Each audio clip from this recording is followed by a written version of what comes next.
Greetings Tarnished. Be warned, heavy spoilers ahead. In this video I will tell you the story of Miquella, the most mysterious and captivating man in the lands between.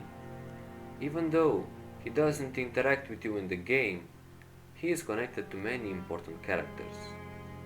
His actions shaped critical events in the past and perhaps even in the future. Remembrance of the Road Goddess tells us that Miquella and Malenia were born from a single god, which is Marika and Radagon. They are both Empyreans, being deemed fit by the greater will to succeed Marika as a god, but they are also cursed. Miquella is bound to be a child forever, while Malenia is afflicted with a form of incurable scarlet rot. I believe these are not just curses, they are in fact influences from outer gods. The scarlet rot inside Malenia is most likely the doing of the rot god sealed inside the lake of rot.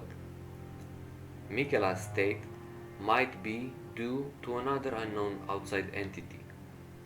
These gods are fighting for control over the world we know, and most likely others. Each one of them is trying to take hold of a champion to carry out their wishes. The greater will uses Marika and Radagon.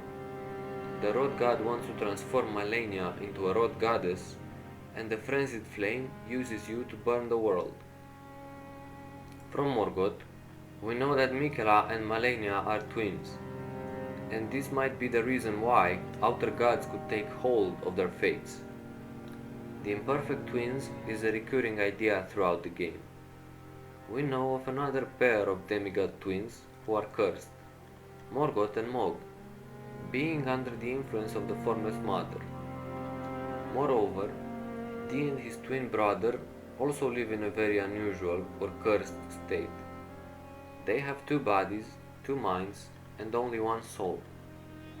The triple rings of light tell us that Miquella was a fundamentalist of the Golden Order in the beginning, and he had a good relationship with his father Radagon.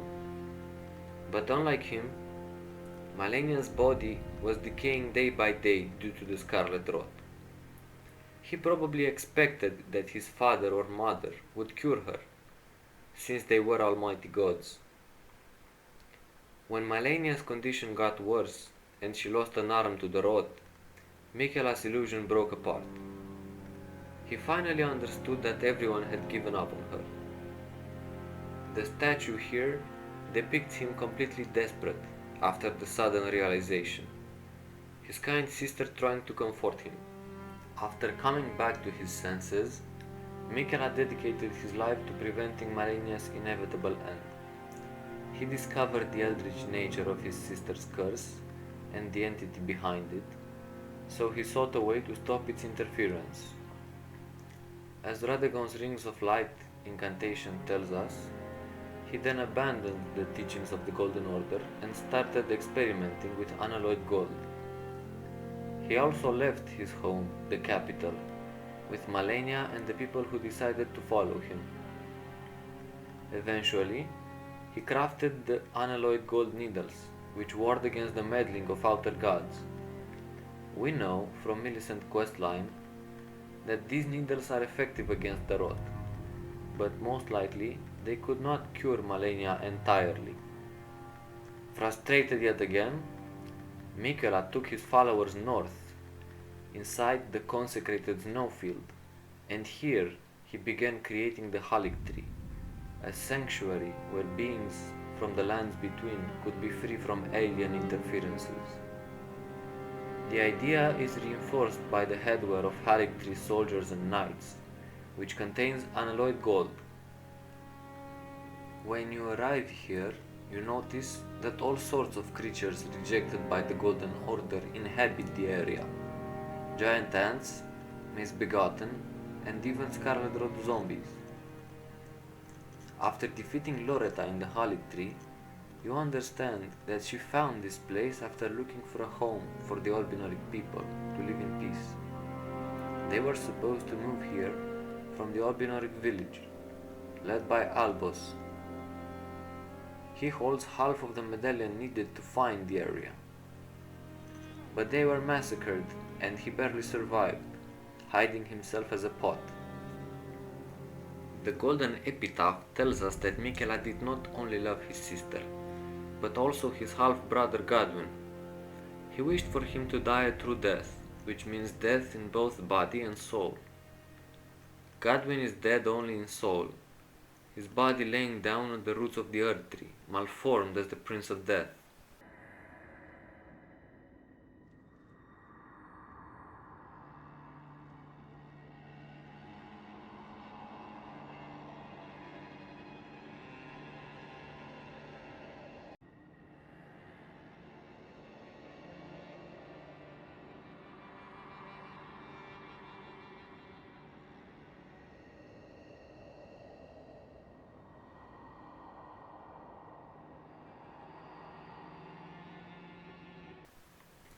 The phantoms inside Castle Sol hint that the Empyrean had plans to revive his brother using the Sun of Sol, which is described as the protective star of soulless demigods.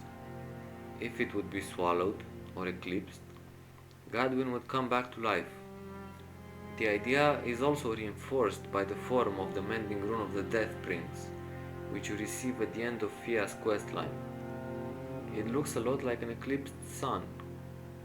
Furthermore, the Sun of Sol not being eclipsed might be due to General Radahn holding the stars in place. This is possibly the reason why Miquella sent his sister to battle him in Caelid. Their battle was a draw. Malenia fell unconscious, while Radahn had his mind destroyed by the Scarlet Rot. He remained on the battlefield, roaming around mindlessly, but he was so powerful that he managed to keep the stars in check, even in this state. This explains why the much desired eclipse never happened. At least until now, since you killed him. I believe that Godwyn the Golden and the Sun of Sol might make an appearance in future DLCs. Let's come back to Miquella. Being an eternal child, he felt weak and powerless. He did not have the strength to either cure his sister or revive his half-brother. He thought that if he overcame this state, he could finally achieve his goals.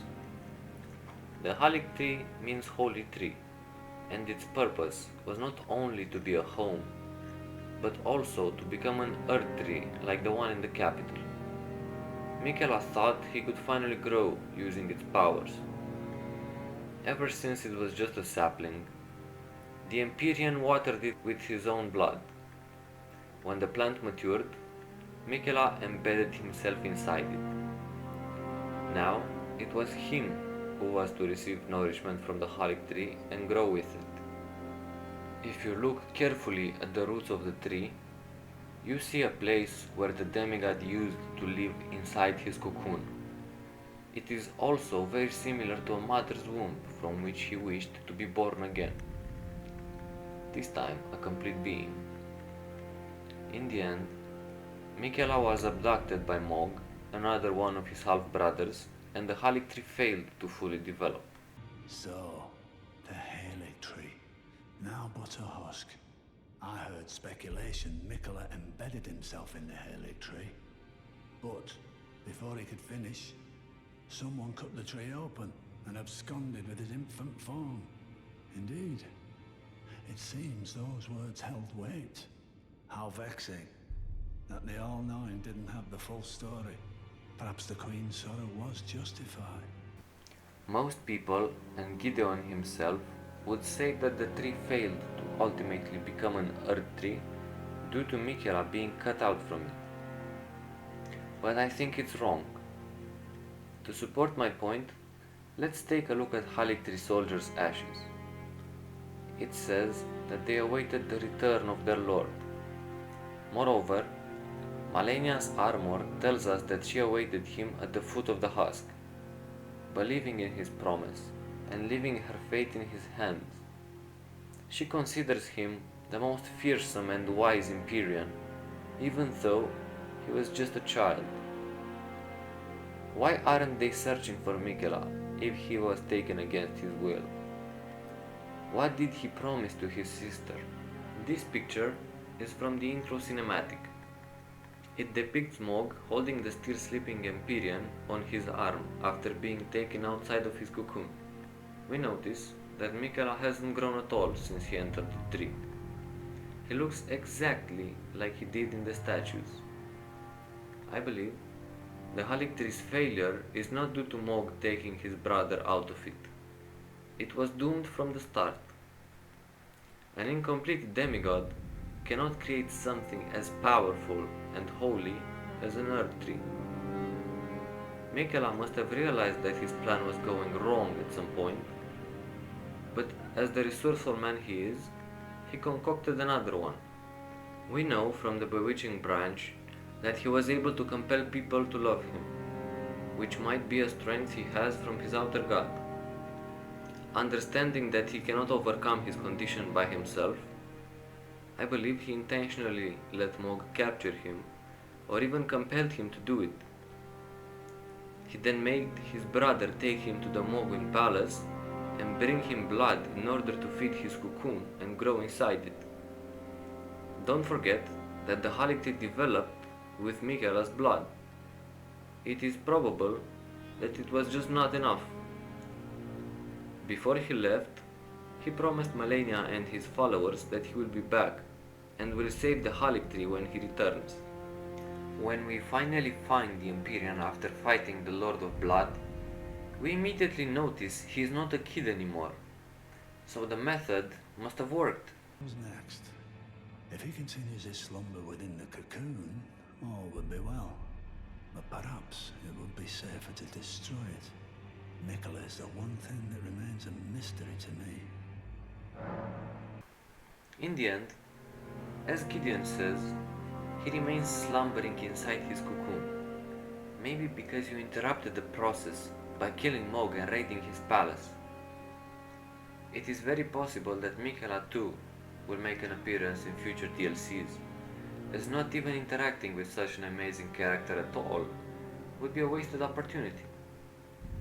Miquella is a beautiful character. He was driven by love. Most of his plans ended up in failure and desperation, but he never gave up and continued to struggle against impossible odds. Maybe you too can wash those dirty dishes now.